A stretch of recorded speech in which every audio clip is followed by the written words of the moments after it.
अध्याय 1। कुरुक्षेत्र का विशाल मैदान, चारों ओर गूंजती शंखध्वनि, धूल उड़ाती सेनाएं और दो भाइयों के बीच होने वाला महायुद्ध शुरू होने वाला था।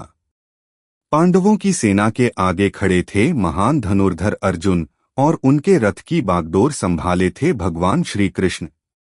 अर्जुन ने धीमे स्वर में कहा, मधुसूदन, मेरा रथ दोनों सेनाओं के बीच ले चलो। मैं देखना चाहता हूं कि मुझे किन किन से युद्ध करना है। कृष्ण मुस्कुराए और शांति से घोड़ों को आगे बढ़ाया। रथ दोनों सेनाओं के बीच आकर रुका। अर्जुन उठकर खड़े हुए।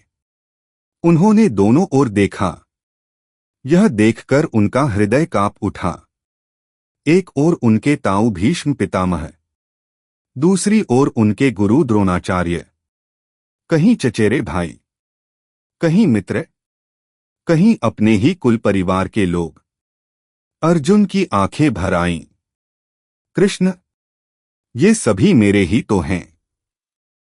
मैं इन पर बाण कैसे चला सकता हूं? उनकी आवाज कांप रही थी। अर्जुन का हाथ ढीला पड़ गया।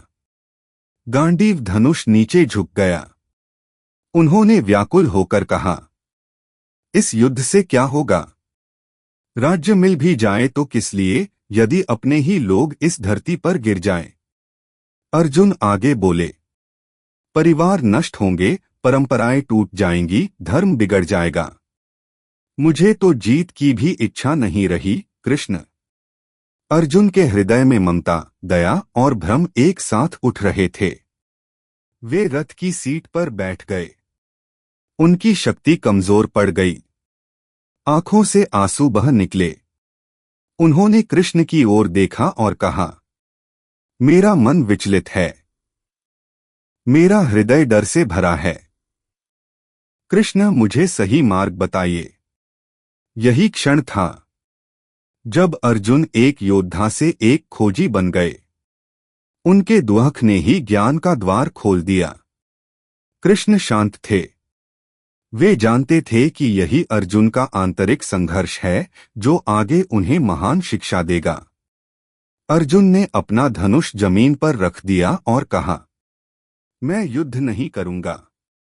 और यहीं समाप्त होता है भगवद गीता का पहला अध्याय, अर्जुन विषाद योग।